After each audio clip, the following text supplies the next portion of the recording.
दोस्तों आप सभी का स्वागत है एवन गुरुकुल यूट्यूब चैनल पर। दोस्तों बिहार पुलिस कांस्टेबल भर्ती 2023 में जो 21,391 पद पर भर्ती आई हुई है, उसके लिए ज्ञान बिंदु जीएस एकेडमी में जो है डेली टेस्ट सीरीज चलाए जाते हैं। दोस्तों वही क्लास हम आप सभी के बेहतरीन तैयारी के लिए लेकर के उपस्थित हो चुके हैं। दोस्तों बिहार पुलिस और बिहार दरोगा में सबसे ज्यादा रिजल्ट देने वाला कोई संस्थान है तो यह दोस्तों ज्ञान बिंदु जीएस एकेडमी है, जो हमारे प्यारे गुरुजी रोशन आनंद सर और बिट्टू सर के द्वारा जो है यह पढ़ाए जाते हैं। तो दोस्तों आपका भी सिलेक्शन के लिए यही क्लास लेकर के उपस्थित हो चुके हैं। दोस्तों इसका क्लास बहुत ही महत्वपूर्ण होते हैं। जितना भी प्रश्न इसमें होते हैं दोस्तों सारे के सारे प्रश्न महत्वपूर्ण होते हैं, इंपॉर्टेंट होते हैं और दोस्तों सीधा सीधा प्रश्न यहाँ से एग्जाम में पूछे जाते हैं। इसीलिए दोस्तों सबसे ज्यादा रिजल्ट देने वाला कोई संस्थान है तो दोस्तों ज्ञान बिंदु जीएस एकेडमी है। तो दोस्तों अगर आप सिलेक्शन लेना चाहते हैं तो दोस्तों कोई क्लास कीजिए न कीजिए, लेकिन दोस्तों ये डेली टेस्ट सीरीज का क्लास आप जरूर ज्वाइन हो जाइए, जो दोस्तों हमारे चैनल के द्वारा आपको करवाए जाते हैं। दोस्तों ये क्लास पूरे YouTube पर आपको कहीं नहीं मिलने वाला है, इसीलिए जो है इस चैनल को जरूर सब्सक्राइब कर लीजिए, साथ में बेल आइकन भी प्रेस कर लीजिए ताकि अगला क्लास जब भी अपलोड हो तो सबसे पहले नोटिफिकेशन आपको मिले। तो दोस्तों आप लोग देख सकते हैं Gyan Bindu GS Academy daily test series, और दोस्तों इस डेली टेस्ट सीरीज में जो है कुल 50 प्रश्न होते हैं। तो दोस्तों आज का जो टेस्ट है बहुत ही महत्वपूर्ण है, क्योंकि आज के टेस्ट में जितने भी 50 प्रश्न दिए गए हैं सारे के सारे महत्वपूर्ण है, इंपॉर्टेंट है और दोस्तों 100% यहाँ से आपके एग्जाम में प्रश्न देखने को मिलेगा। तो दोस्तों इसीलिए आप लोग जो है आज का क्लास बिल्कुल मिस नहीं करना है। दोस्तों अगर आप बिहार पुलिस का सीरियस स्टूडेंट है, इस बार वर्दी पहनना चाहते हैं तो दोस्तों इस क्लास को जो है आप लोग बिल्कुल मिस नहीं करेंगे। दोस्तों इसी के बदौलत जो है ज्ञान बिंदु जीएस एकेडमी में जो है सबसे ज्यादा रिजल्ट देने वाला संस्थान है। दोस्तों आपके रिजल्ट के लिए जो है हम आपके लिए इतना मेहनत कर रहे हैं, आपके लिए अलग अलग क्लास ला रहे हैं ताकि आप जो है सेलेक्ट हो जाए और आप जो है अपना नौकरी पक्का कर सके। दोस्तों ये टेस्ट जो है ज्ञान बिंदु जीएस एकेडमी में हमारे प्यारे गुरुजी रोशन आनंद सर के द्वारा 23/8/2023 को जो है लिया गया था, लेकिन दोस्तों मेरा गला में प्रॉब्लम होने के कारण जो है हम आपके लिए क्लास लेकर के नहीं उपस्थित हो पाए थे। तो दोस्तों अब जो है मेरा गला ठीक हो गया है, तो अब जो है हम आपके लिए ये क्लास लेकर के उपस्थित हो चुके हैं। दोस्तों पहला प्रश्न बहुत ही महत्वपूर्ण है। दोस्तों ये प्रश्न जो है वीवीआई का स्क्वायर है। आप लोग जब तक एग्जाम नहीं होता है तब तक इस प्रश्न को नहीं भूलना है। दोस्तों यहाँ पे जो है 2-4 हम आपको एक्स्ट्रा फैक्ट बताएंगे, आप जो है अपना कॉपी में जरूर इस फैक्ट को लिख लेंगे, क्योंकि दोस्तों ये महत्वपूर्ण है, आपके एग्जाम में ये प्रश्न पूछे जा सकते हैं इस बार। दोस्तों पहला प्रश्न है निम्नलिखित गणमान्य व्यक्तियों में से किसके निधन होने पर संपूर्ण भारत में राष्ट्रीय झंडे को आधा न झुकाकर केवल दिल्ली में ही राष्ट्रीय झंडे को आधा झुकाया जाता है?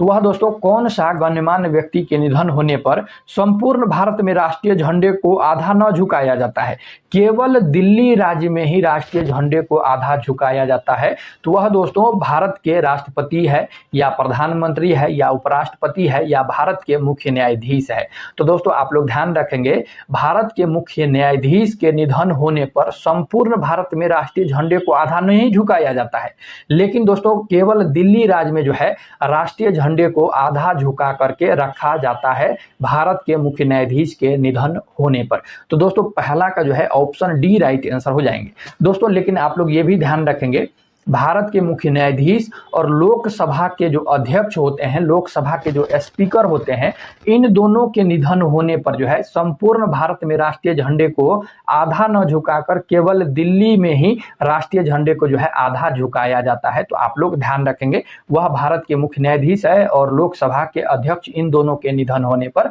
केवल दिल्ली राज्य में राष्ट्रीय झंडे को आधा झुकाया जाता है। तो आप लोग जो है अगर आपके पास कॉपी होगा तो आप लोग जो है नोट कर लेंगे। दोस्तों एक प्रश्न जो है हम और बता रहे हैं, आप लोग ध्यान रखेंगे।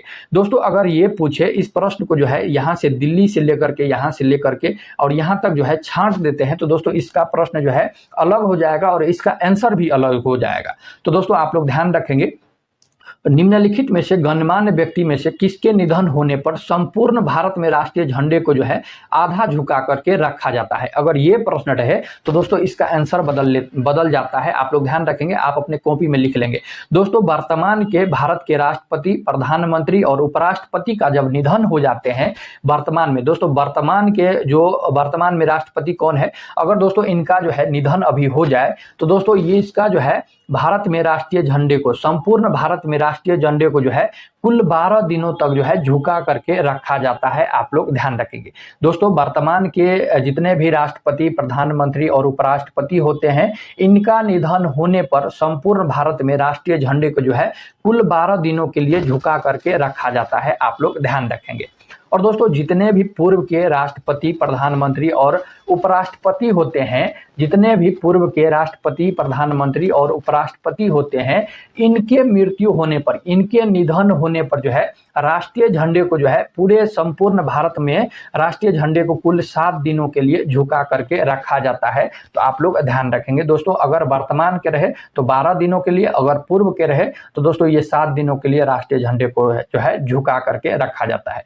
दोस्तों पहला प्रश्न थोड़ा सा पेचीदा प्रश्न है, हम आपको सारे जो है फैक्ट समझाने का प्रयास किए। अगर पहला प्रश्न जो लोग समझ गए हैं, आप लोग जो है कमेंट में जरूर लिखेंगे कि पहला प्रश्न जो है आपने समझ लिया। दोस्तों पहला प्रश्न अगर आप समझ गए हैं तो दूसरा प्रश्न हम लोग देखते हैं। दोस्तों दूसरा प्रश्न भी बहुत ही महत्वपूर्ण है। जॉन मार्शल ने सिंधु घाटी सभ्यता के पतन का कौन सा कारण बताया है? दोस्तों जॉन मार्शल ने सिंधु घाटी सभ्यता के पतन का कारण जो है प्रशासनिक अस्थिरता बताया है। तो ऑप्शन डी जो है 2 नंबर का राइट आंसर हो जाएंगे। नेक्स्ट प्रश्न है 3 नंबर प्रश्न है, भारत में सर्वाधिक अनुसूचित जनजाति यानी दोस्तों एसटी के बारे में बात कर रहा है, जनसंख्या किस राज्य में पाई जाती है? तो दोस्तों अनुसूचित जनजाति जो है सर्वाधिक जो है मध्य प्रदेश में पाया जाता है, आप लोग ध्यान रखेंगे। ऑप्शन ए जो है 3 नंबर का राइट आंसर हो जाएंगे। और दोस्तों ये जो है अनुसूचित जनजाति मध्य प्रदेश में कुल आबादी का जो है 8.6% जो है यह पाया जाता है। तो आप लोग परसेंटेज भी ध्यान रखेंगे। अगर दोस्तों इस प्रश्न को थोड़ा सा घुमा दिया जाए, भारत में सर्वाधिक अनुसूचित जनजाति प्रतिशत जनसंख्या किस राज्य में पाई जाती है? अगर दोस्तों प्रश्न में प्रतिशत लगा रहे तो दोस्तों इसका आंसर भी चेंज हो जाता है। तो दोस्तों अगर प्रतिशत में पूछे तो दोस्तों आप लोग ध्यान रखेंगे वह मिजोरम राज्य का है। दोस्तों किसका है? तो मिजोरम राज्य का जो है सर्वाधिक प्रतिशत अनुसूचित जनजाति वाला राज्य है, आप लोग ध्यान रखेंगे। चलिए नेक्स्ट प्रश्न है, 4 नंबर प्रश्न है, संविधान के किस भाग में संघ राज्य क्षेत्र के प्रशासन का विवरण है? तो दोस्तों ये जो है संविधान के भाग 8 में जो है संघ राज्य क्षेत्र के प्रशासन का जो है विवरण है। तो ऑप्शन डी जो है 4 नंबर का राइट आंसर हो जाएंगे। दोस्तों भारतीय संविधान के भाग 5 में आप लोग ध्यान रखेंगे, दोस्तों भाग 5 में जो है संघ का शासन है, क्या है? तो दोस्तों यह संघ का शासन जो है भारतीय संविधान के 5 भाग में है। दोस्तों भारतीय संविधान के भाग 6 में जो है ऑप्शन बी में दिया गया है, भाग 6 में, इसमें आप लोग ध्यान रखेंगे दोस्तों यह जो है राज्य का शासन है, क्या है? भाग 6 में जो है राज्य का शासन है और भाग 8 में जो है संघ राज्य क्षेत्र के प्रशासन का जो है विवरण दिया गया है। और दोस्तों आपका बचता है ऑप्शन सी में जो है भाग 7। तो दोस्तों भाग 7 आप लोग ध्यान रखेंगे, 7वां संविधान संशोधन के तहत जो है भाग 7 को जो है निरस्त कर दिया गया है। क्या कर दिया गया है? 7वां संविधान संशोधन के तहत भाग 7 को जो है निरस्त कर दिया गया है। तो दोस्तों चारों ऑप्शन महत्वपूर्ण है, इसीलिए हम जो है आपको बता दिए हैं। चलिए 5वां नंबर प्रश्न है, बगदाद निवासी अल मसूदी किसके शासनकाल भारत आया था? दोस्तों बगदाद निवासी अल मसूदी जो है किसके शासनकाल में जो है भारत आया था? तो आप लोग ध्यान रखेंगे। दोस्तों 5वां नंबर प्रश्न भी महत्वपूर्ण है। दोस्तों बगदाद निवासी अल मसूदी जो है यह महिपाल प्रथम के शासनकाल में जो है भारत आया था। दोस्तों आप लोग ये भी ध्यान रखेंगे, महिपाल प्रथम का शासनकाल जो है 912 ईस्वी से लेकर के 944 ईस्वी तक जो है इसका शासनकाल था। इसी के समय जो है बगदाद निवासी अल मसूदी जो है भारत की यात्रा किया था, भारत आया था। 6 नंबर प्रश्न है, निम्नलिखित कथन पर विचार कीजिए, उपयुक्त में से कौन सा कथन जो है सही है? तो दोस्तों देख लेते हैं कौन सा कथन जो है सही दिया गया है और कौन सा कथन जो है गलत दिया गया है। तो दोस्तों पहला कथन है, ऐसे नगर जहां की जनसंख्या 1 लाख से या उससे अधिक हो उसे शहर की संज्ञा दी जाती है। तो दोस्तों पहला कथन बिल्कुल सही है। दोस्तों जिस नगर की जहां की जनसंख्या 1 लाख या उससे अधिक हो उसे जो है शहर की संज्ञा दिया जाता है, पहला बिल्कुल सही है। दूसरा है, जिस नगर की जनसंख्या 10 लाख या उससे अधिक हो जाता है उसे महानगर की संज्ञा दिया जाता है, बिल्कुल जो है दूसरा कथन भी सही है। तीसरा कथन है जिस नगर की जनसंख्या 10 करोड़ से अधिक हो उसे मेगा मेट्रो सिटी कहा जाता है। तो दोस्तों ये जो है गलत हो जाएंगे। दोस्तों जिस नगर की जनसंख्या यहाँ 10 नहीं 1 करोड़ से अधिक हो जाता है उसे मेगा या मेट्रो सिटी कहा जाता है। तो यहाँ पर 10 करोड़ दिया गया है इसीलिए गलत है। तो दोस्तों 1 करोड़ से अधिक हो जाने पर उसे मेगा सिटी या मेट्रो सिटी कहा जाता है। तो आप लोग ध्यान रखेंगे। दोस्तों इसमें जो है 1 और 2 जो है, केवल 1 और 2 जो है यह सही है। तो दोस्तों ऑप्शन ए जो है 6 नंबर का क्या हो जाएंगे, राइट आंसर हो जाएंगे। चलिए नेक्स्ट प्रश्न है, 7वां संविधान संशोधन करने के विधेयक को वीटो करने की राष्ट्रपति की शक्ति किस संविधान संशोधन द्वारा छीन ली गई? तो यह दोस्तों 24वां संविधान संशोधन 1971 के द्वारा राष्ट्रपति की शक्ति जो है, संविधान संशोधन जो है संशोधन के विधेयक को जो है वीटो करने की शक्ति जो है राष्ट्रपति से छीन लिया गया। 24वां संविधान संशोधन 1971 के तहत। तो आप लोग ध्यान रखेंगे ऑप्शन डी जो है 7 नंबर का क्या हो जाएंगे, राइट आंसर हो जाएंगे। चलिए नेक्स्ट प्रश्न है, पंडित मदन मोहन मालवीय द्वारा हिंदू महासभा की स्थापना कब हुई? तो दोस्तों पंडित मदन मोहन मालवीय द्वारा हिंदू महासभा की स्थापना जो है 1915 ईस्वी में किया गया। तो ऑप्शन सी जो है 8 नंबर का राइट आंसर हो जाएंगे। नेक्स्ट प्रश्न है, राष्ट्रीय राजमार्गों NH की सर्वाधिक लंबाई किस राज्य में है? दोस्तों राष्ट्रीय राजमार्ग NH की सर्वाधिक लंबाई जो है वह किस राज्य में है? तो दोस्तों वह जो है महाराष्ट्र राज्य में है। तो दोस्तों महाराष्ट्र जो है कौन सा ऑप्शन में दिया गया है? तो दोस्तों ऑप्शन बी में दिया गया है। तो दोस्तों 9 नंबर का ऑप्शन बी जो है राइट आंसर हो जाएंगे।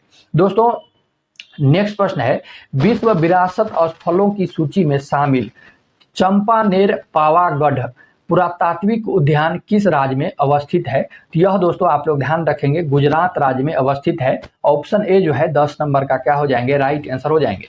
दोस्तों लोकपाल के अध्यक्ष का कार्यकाल होता है। तो दोस्तों भारत में लोकपाल का अध्यक्ष का कार्यकाल जो है 5 वर्ष या 70 वर्ष की आयु तक जो है यह होता है, जो पहले पूरा हो जाए। तो दोस्तों ऑप्शन सी जो है क्या हो जाएंगे, 11 नंबर का राइट आंसर हो जाएंगे। दोस्तों आप लोग एक चीज और ध्यान रखेंगे, लोकपाल का जो है गठन कब किया गया? तो दोस्तों अगर ये प्रश्न पूछे आपको एग्जाम में तो आपको ध्यान रखना है, आप लोग दोस्तों अपने कॉपी में जरूर लिख लेंगे। लोकपाल का गठन जो है यह मार्च 2019 में किया गया। कब किया गया? तो दोस्तों मार्च 2019 में जो है लोकपाल का जो है यह गठन किया गया। नेक्स्ट प्रश्न है, निम्नलिखित में से कौन सा सही सुमेलित नहीं है? तो दोस्तों इनमें से जो है कौन सा सही सुमेलित नहीं है? दोस्तों देख लेते हैं कौन सा सही सुमेलित है, कौन सा सही सुमेलित नहीं है। दोस्तों इधर जो है शासक दिया गया है और इधर उपनाम दिया गया है। पूछा जा रहा है कौन सा शासक का कौन सा उपनाम है। तो दोस्तों देख लेते हैं कौन सा शासक का कौन सा उपनाम दिया गया है। दोस्तों अजातशत्रु को जो है कुनिक उपनाम से जो है जाना जाता है, बिल्कुल जो है सही है। दूसरा है बिंबिसार को जो है श्रेणिक उपनाम से जाना जाता है, बिल्कुल सही है। दोस्तों महापद्म नंद, इसका उपनाम जो है अग्रमीज। दोस्तों अग्रमीज गलत हो जाएगा। दोस्तों महापद्म नंद का जो है अग्रमीज उपनाम से नहीं जाना जाता है। तो ऑप्शन सी जो है 12 नंबर का राइट आंसर हो जाएंगे।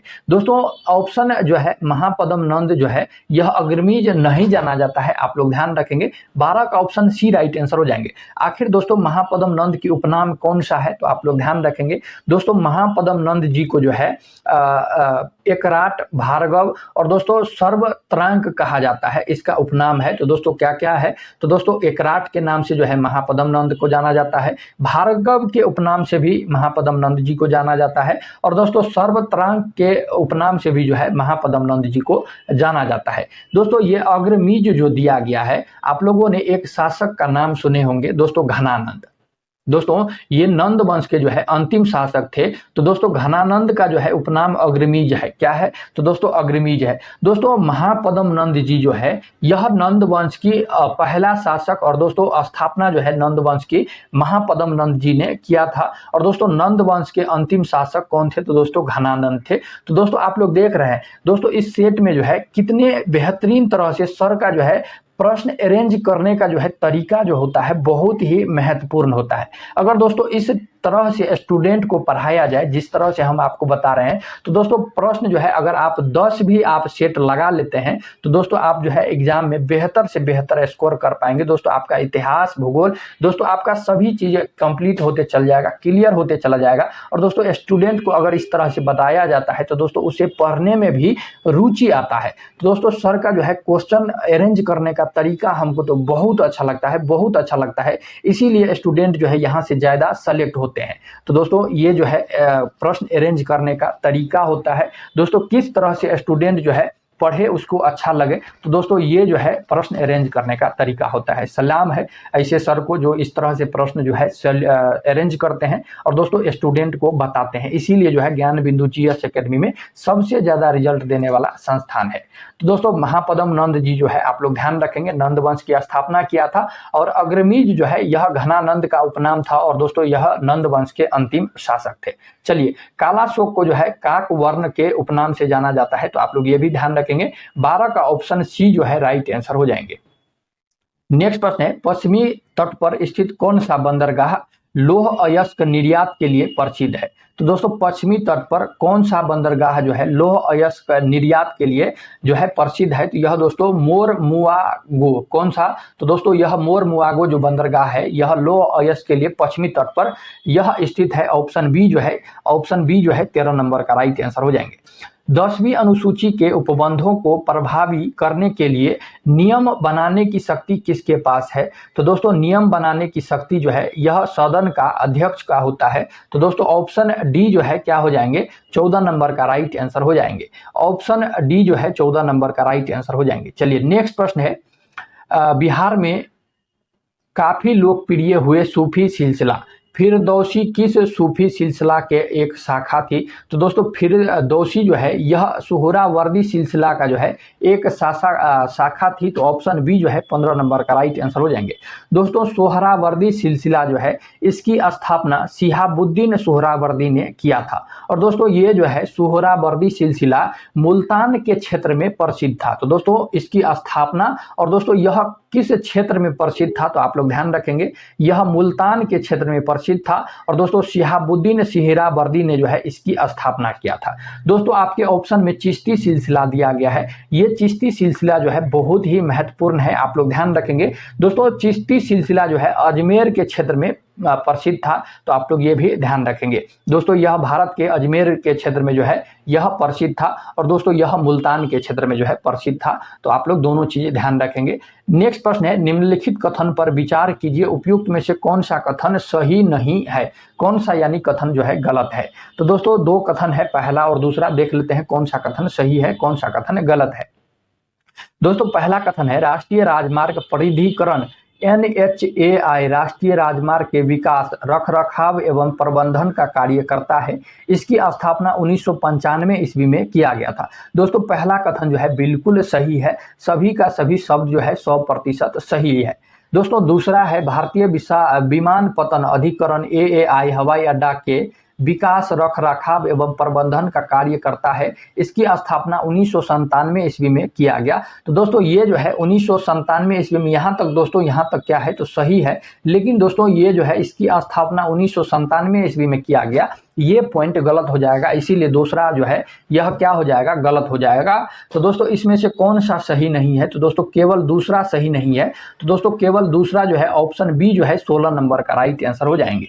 दोस्तों आप लोग ध्यान रखेंगे, भारतीय विमानपत्तन अधिकरण AAI हवाई अड्डे को विकास, रखरखाव एवं प्रतिबंधन का कार्य करता है और दोस्तों इसकी स्थापना 1997 नहीं दोस्तों 1 अप्रैल 1995 को किया गया था। तो दोस्तों आप लोग ध्यान रखेंगे 1 अप्रैल 1995 को इसकी स्थापना किया गया था। चलिए नेक्स्ट प्रश्न है, आम चुनाव, लोकसभा अथवा विधानसभा में भाग ले रहे उम्मीदवार की नामांकन वापस लेने की आखिरी तारीख एवं मतदान की तिथि के बीच कितने दिनों का अंतर होता है? तो यह दोस्तों यह जो है 14 दिन का अंतर होता है। तो ऑप्शन बी जो है 17 नंबर का राइट आंसर हो जाएंगे। दोस्तों 17 नंबर प्रश्न बहुत ही महत्वपूर्ण है आपके एग्जाम के दृष्टिकोण से।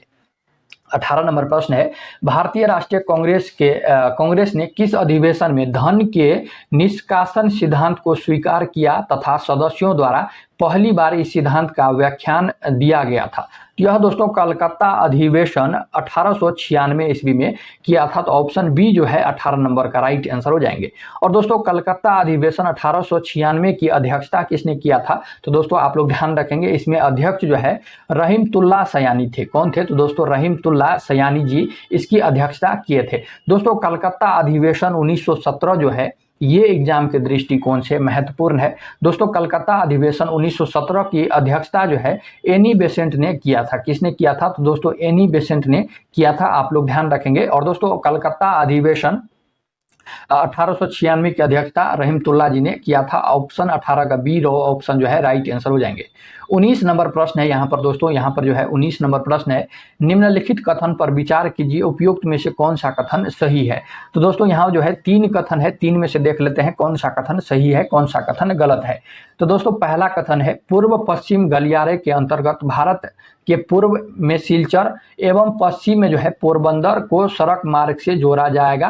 तो दोस्तों पहला जो है बिल्कुल सही है। दोस्तों दूसरा है, उत्तर दक्षिणी गलियारे के अंतर्गत भारत में उत्तर में श्रीनगर तथा दक्षिण में कन्याकुमारी को जोड़ने का जो है योजना है। तो दोस्तों ये भी कथन जो है यह क्या है? तो सही है। तो दोस्तों पूर्व पश्चिम तथा दक्षिण उत्तर दक्षिण गलियारा एक दूसरे को जो है आपस में गया बिहार में काटता है।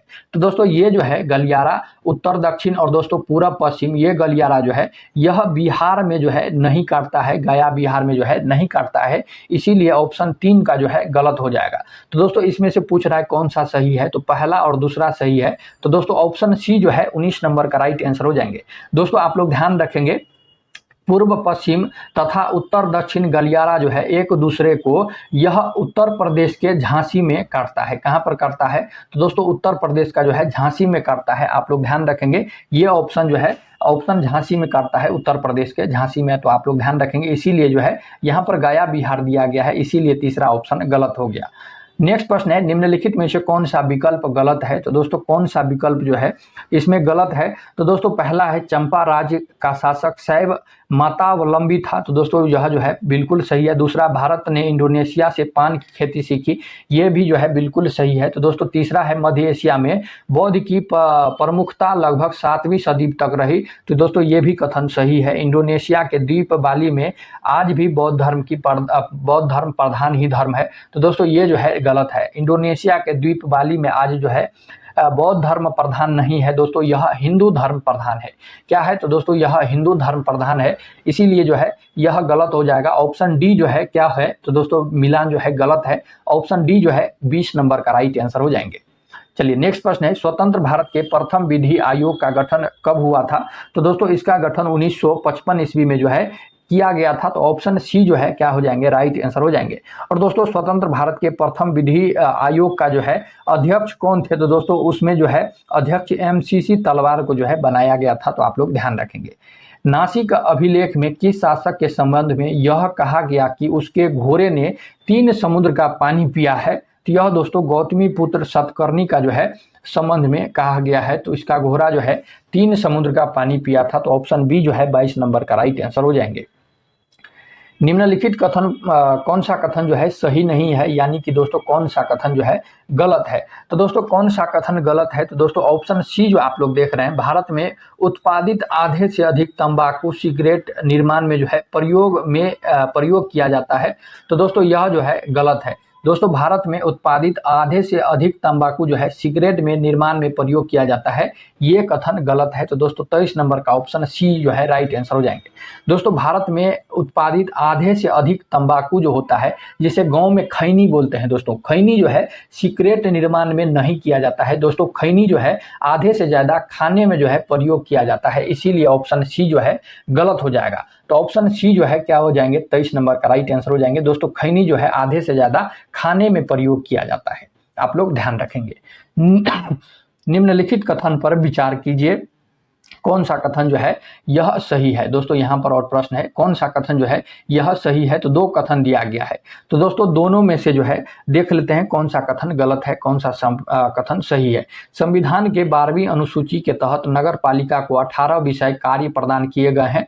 दोस्तों पहला कथन बिल्कुल सही है। संविधान के 11वीं अनुसूची के तहत पंचायती राज को 19 विषय कार्य प्रदान किए गए हैं। तो दोस्तों ये भी कथन सही है। तो दोस्तों दोनों का दोनों कथन सही है, इसीलिए ऑप्शन सी जो है 24 नंबर का पहला और दूसरा कथन दोनों सही है। ऑप्शन सी जो है 24 नंबर का राइट आंसर हो जाएंगे। नेक्स्ट प्रश्न है 25 नंबर प्रश्न है, अकबर के किस विजय अभियान के समय उसके साथ पुर्तगाली विद्वान मॉन्सरेट भी गया था। यह दोस्तों अकबर के काबुल विजय अभियान के समय उसके साथ पुर्तगाली विद्वान मॉन्सरेट भी जो है गया था। तो 25 नंबर का ऑप्शन ए राइट आंसर हो जाएंगे। नेक्स्ट प्रश्न है, किस देश की सबसे बड़ी पवन ऊर्जा इकाई मुम्पडल पवन ऊर्जा इकाई किस राज्य में स्थित है। तो यह दोस्तों तमिलनाडु राज्य में स्थित है। ऑप्शन बी राइट आंसर हो जाएंगे। भारत के संविधान के निम्नलिखित में से कौन सी अनुसूची जनजातीय सलाहकार परिषद की स्थापना का जो उपबंध करता है। तो यह 5वीं अनुसूची जो है यह उपबंध करता है। ऑप्शन सी 27 का राइट आंसर हो जाएंगे। 1855-56 के संथाल विद्रोह के बारे में निम्नलिखित में से कौन सा कथन सही नहीं है, यानी कि कौन सा कथन गलत है। तो दोस्तों इस विद्रोह का प्रमुख क्षेत्र संथाल परगना बिहार झारखंड था। बिल्कुल जो है यह सही था। दोस्तों उस समय जो यह विद्रोह हुआ था उसमें जो है बिहार और झारखंड नहीं अलग हुआ था, इसीलिए जो है यह बिहार और झारखंड था, इसीलिए ऑप्शन ए जो है सही हो जाएगा।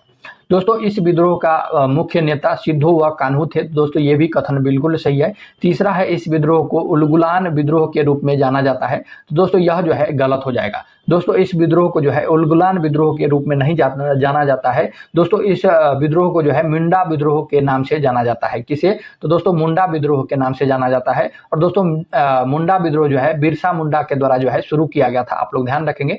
ऑप्शन सी जो है यह गलत है, तो ऑप्शन सी 28 का राइट आंसर हो जाएंगे। बाकी जो है ऑप्शन डी भी राइट आंसर है, तो आप लोग ध्यान रखेंगे। ऑप्शन सी जो है क्या हो जाएंगे, मिलान गलत है। और दोस्तों मिलान गलत को चयन करना था, ऑप्शन सी मिलान गलत है और ऑप्शन सी जो है इस क्वेश्चन का राइट आंसर हो जाएंगे। हिंदुस्तान कॉपर लिमिटेड स्थित है। तो दोस्तों हिंदुस्तान कॉपर लिमिटेड कोलकाता में स्थित है। ऑप्शन बी राइट आंसर हो जाएंगे।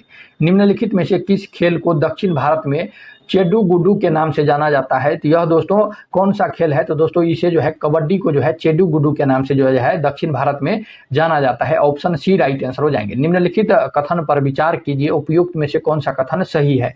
तो दोस्तों पहला कथन आप लोग देख रहे हैं, पहला कथन जो है राष्ट्रीय आपात की स्थिति में संसद विधि द्वारा लोकसभा का कार्यकाल एक बार में 1 वर्ष जो है बढ़ाया जा सकता है। तो दोस्तों पहला कथन जो है बिल्कुल सही है। राष्ट्रीय आपात की स्थिति में राष्ट्रपति के द्वारा जो है यह कार्यकाल को जो है 1 वर्ष में 1 वर्ष जो है 1 बार में 1 वर्ष जो है बढ़ा सकती है। तो पहला कथन बिल्कुल सही है। राष्ट्रपति आपात की स्थिति में संसद को विधानसभा की अवधि बढ़ाने की शक्ति नहीं है। तो दोस्तों ये कथन जो है गलत है। तो दोस्तों केवल ऑप्शन ए जो है, ऑप्शन 1 जो है यह सही है। तो ऑप्शन ए जो है 31 नंबर का राइट आंसर हो जाएंगे। निम्नलिखित में से कौन सा बौद्ध धर्म का नैतिक सिद्धांत नहीं है। तो दोस्तों बौद्ध धर्म का नैतिक सिद्धांत जो है त्रिरत्न, 4 आर्य सत्य और दोस्तों अष्टांगिक मार्ग, ये जो है बौद्ध धर्म का नैतिक सिद्धांत है। लेकिन दोस्तों पंच महाव्रत जो है यह जो है बौद्ध धर्म का नैतिक सिद्धांत नहीं है। तो ऑप्शन डी जो है 32 नंबर का राइट आंसर हो जाएंगे। दोस्तों पंच महाव्रत जो है यह जैन धर्म का नैतिक सिद्धांत है। आप लोग ध्यान रखेंगे पंच महाव्रत। नेक्स्ट प्रश्न है, निम्नलिखित में से कौन सा कथन सही नहीं है। तो दोस्तों कौन सा कथन जो है सही नहीं है, आप लोग ध्यान रखेंगे। इसमें से जो है ऑप्शन ए में दिया गया है, संविधान की 8वीं अनुसूची मूल रूप से 14 भाषाएं थी, वर्तमान में इसकी संख्या जो है 22 है। बिल्कुल सही है। दूसरा, भारत में सर्वप्राचीन 6 भाषा को जो है शास्त्रीय भाषा का दर्जा दिया गया है। तो दोस्तों ये जो है बिल्कुल सही है। 6 भाषा को जो है सर्वप्राचीन भाषा का जो है दर्जा दिया गया है। दोस्तों सी नंबर है, राष्ट्रीय भाषा शास्त्रीय भाषा का अलग महत्व कायम रखने के लिए उसमें 8वीं अनुसूची में शामिल नहीं किया गया। तो दोस्तों ये जो है बिल्कुल कथन गलत है। तो पूछ रहा है कौन सा कथन सही नहीं है, यानी कि गलत है। तो ऑप्शन सी गलत है। तो ऑप्शन सी जो है 33 नंबर का राइट आंसर हो जाएंगे। नेक्स्ट प्रश्न है, खाद्य सामग्री हेतु वैज्ञानिक मानकों को निर्धारित करने वाली निकाय भारतीय खाद्य सुरक्षा मानक प्राधिकरण FSSAI किस मंत्रालय के अधीन कार्य करता है। यह दोस्तों स्वास्थ्य और परिवार कल्याण मंत्रालय के अधीन जो है कार्य करता है। ऑप्शन ए जो है 34 नंबर का राइट आंसर हो जाएंगे। निम्नलिखित में से कौन सा विकल्प सही सुमेलित नहीं है, यानी कि गलत सुमेलित किया गया है? तो दोस्तों ऑप्शन आप लोग देख रहे हैं, तुरानी गुट, आधम खा, महाम, अनगा, ये जो है गलत मिलान किया गया है। तो ऑप्शन बी जो है क्या हो जाएंगे, राइट आंसर हो जाएंगे। दोस्तों तुरानी गुट से संबंधित जो है अस्त का खेल गुट है, तो आप लोग ये भी ध्यान रखेंगे। ऑप्शन बी जो है 35 नंबर का सही सुमेलित नहीं है, ऑप्शन बी राइट आंसर हो जाएंगे। कपास का सर्वाधिक उत्पादन करने वाला भारतीय राज्य है, तो दोस्तों कपास का उत्पादन जो है सर्वाधिक मात्रा में गुजरात राज्य करता है, तो ऑप्शन सी जो है 36 नंबर का राइट आंसर हो जाएंगे। चलिए नेक्स्ट प्रश्न है, विधायक दल के 1/3 सदस्य द्वारा दल तोड़ने के कारण अयोग्यता से संबंधित छूट उपबंध को बढ़ाकर 2/3 किस संविधान संशोधन के द्वारा दिया गया? तो वह दोस्तों 91वां संविधान संशोधन 2003 के द्वारा दिया गया। ऑप्शन ए जो है 37 नंबर का राइट आंसर हो जाएंगे। 1857 के विद्रोह के संबंध में किसने यह कहा था कि यह विद्रोहियों में कोई एक भी योग्य नेता हो तो हम अंग्रेजी सदा के लिए हार जाते? तो यह दोस्तों जॉन लॉरेंस ने जो है यह कहा था, तो ऑप्शन बी जो है 38 नंबर का राइट आंसर हो जाएंगे। बिहार की प्रसिद्ध तिरहुत तथा सारण नहर किस नदी से निकाली गई है? तो यह दोस्तों ये जो है गंडक नदी से जो है निकाली गई है, तो ऑप्शन ए जो है गंडक नदी राइट आंसर हो जाएंगे। निम्नलिखित में से किसे मरणोपरांत भारत रत्न से सम्मानित किया गया है? तो दोस्तों मरणोपरांत जो है भारत रत्न से सम्मानित जो है लाल बहादुर शास्त्री, के कामराज और दोस्तों एम.जी. रामचंद्रन को जो है भारत रत्न से मरणोपरांत सम्मानित किया गया है, तो आप लोग ध्यान रखेंगे। तो दोस्तों ऑप्शन 1, 2 और 4, तो दोस्तों ऑप्शन 1, 2 और 4 ऑप्शन सी में दिया गया है, तो ऑप्शन सी जो है 40 नंबर का राइट आंसर हो जाएंगे। 41 नंबर प्रश्न है, संविधान का कौन सा अनुच्छेद संघ राज्य क्षेत्र के लिए उच्च न्यायालय का प्रावधान करता है? तो यह दोस्तों भारतीय संविधान के अनुच्छेद 241 करता है, तो ऑप्शन सी जो है 41 का राइट आंसर हो जाएंगे। दोस्तों 41 नंबर प्रश्न आप लोग जो है स्क्रीनशॉट ले लेंगे, महत्वपूर्ण है आपके एग्जाम में, यहाँ से ये प्रश्न जो है महत्वपूर्ण है, आ सकते हैं। स्वतंत्रता आंदोलन के दौरान इंडियन रिपब्लिकन आर्मी ARA की स्थापना बंगाल में किसके द्वारा की गई? तो दोस्तों बंगाल में जो है सूर्य सेन मास्टर के द्वारा जो है यह किया गया, तो ऑप्शन ए जो है 42 नंबर का राइट आंसर हो जाएंगे। सवाना वनस्पति का सर्वाधिक विस्तार कहां पर है? तो दोस्तों सवाना वनस्पति का सर्वाधिक विस्तार अफ्रीका में है, ऑप्शन डी राइट आंसर हो जाएंगे। केंद्रीय क्षेत्रीय परिषद का मुख्यालय कहाँ है? तो दोस्तों केंद्रीय क्षेत्रीय परिषद का मुख्यालय इलाहाबाद में है, ऑप्शन बी राइट आंसर हो जाएंगे। निम्नलिखित कथन पर विचार कीजिए, उपयुक्त में से कौन सा कथन जो है सही है? तो दोस्तों पहला है, डलहौजी के हड़प नीति का पहला शिकार सतारा बना जिसे ब्रिटिश राज में मिला लिया गया। तो दोस्तों ये जो है डलहौजी का हड़प नीति का पहला शिकार जो है सतारा राज बना है, बिल्कुल सही है, जिसे ब्रिटिश राज में जो है डलहौजी ने मिला लिया था, तो ऑप्शन ए जो है बिल्कुल सही है। दूसरा है, लॉर्ड वेलेस्ली की सहायक संधि को सबसे पहले हैदराबाद के निजाम ने स्वीकार किया, तो दोस्तों ये भी जो है बिल्कुल सही है। लॉर्ड वेलेस्ली की सहायक संधि को सबसे पहले स्वीकार करने वाला हैदराबाद के निजाम थे, तो दोस्तों दोनों का दोनों कथन सही है, इसीलिए ऑप्शन सी राइट आंसर हो जाएंगे। पवनों की दिशा निर्धारित करने वाला कोरियोलिसिस बल की उत्पत्ति किस कारण से होती है? तो यह दोस्तों पृथ्वी के घूर्णन के कारण कोरियोलिसिस बल की जो है उत्पत्ति होती है, ऑप्शन ए 46 का राइट आंसर हो जाएंगे। नेक्स्ट प्रश्न है, पुंछी आयोग का रिपोर्ट किससे संबंधित है? तो दोस्तों पुंछी आयोग का रिपोर्ट केंद्र राज्य संबंध से जो है यह संबंधित है, ऑप्शन बी राइट आंसर हो जाएंगे। मराठा शक्ति का उदय किसकी प्रसिद्ध रचना है? तो दोस्तों मराठा शक्ति का उदय जो है महादेव गोविंद रानडे का जो है यह प्रसिद्ध रचना है, ऑप्शन सी राइट आंसर हो जाएंगे। शून्य अंश अक्षांश तथा शून्य अंश देशांतर कहाँ अवस्थित है? तो यह दोस्तों जो है अटलांटिक महासागर में अवस्थित है, ऑप्शन सी राइट आंसर हो जाएंगे। और दोस्तों आज के क्लास का आखिरी प्रश्न है, निम्नलिखित में से कौन एक प्रसिद्ध हारमोनियम वादक है? दोस्तों हारमोनियम आप लोगों ने देखा होगा, वह उससे जो है कौन संबंधित है? तो दोस्तों महमूद धौलीपुरी, रविंद्र तलेगांवकर और दोस्तों बासंती मापेशेकर जो है ये सभी जो है हारमोनियम बजाते थे, तो दोस्तों ऑप्शन डी जो है 50 नंबर का राइट आंसर हो जाएंगे। सभी के सभी जो है हारमोनियम से संबंधित है, सभी के सभी हारमोनियम वादक थे, दोस्तों सभी के सभी जो है हारमोनियम बजाते थे, तो ऑप्शन डी जो है 50 नंबर का राइट आंसर हो जाएंगे। तो दोस्तों आशा करते हैं आपको ये जो है कुछ अलग सीखने को मिला है। दोस्तों अगर आप लोगों ने 50 के 50 प्रश्न समझ गए हैं, दोस्तों आप लोग जरूर कमेंट में लिखेंगे कि आपकी तैयारी किस तरह से चल रही है। दोस्तों अब आपके एग्जाम में बहुत कम समय बचा हुआ है, तो दोस्तों हम आपको जितना भी आपको प्रैक्टिस सेट करवा रहे हैं, तो आप लोग जो है चैनल को जरूर सब्सक्राइब कर लेंगे और दोस्तों एक बार वीडियो को जो है जरूर आप लोग देखते चलेंगे। दोस्तों आप जो है एग्जाम में बेहतर स्कोर कर पाएंगे। दोस्तों जिस तरह से हम आपको बता रहे हैं, इतनी आसान भाषा में बता रहे हैं ताकि जो है आपको सारी चीज़ें समझ में आ जाए। तो दोस्तों कौन कौन जो है आज 50 प्रश्न समझ गए हैं, कौन कौन जो है 50 प्रश्न आपको याद हो गया है, तो दोस्तों आप लोग जो है कमेंट में जरूर लिखेंगे कि दोस्तों आप लोग जो है सारे प्रश्न समझ गए हैं। चलिए दोस्तों मिलते हैं नेक्स्ट वीडियो में, तब तक के लिए जय हिंद जय भारत।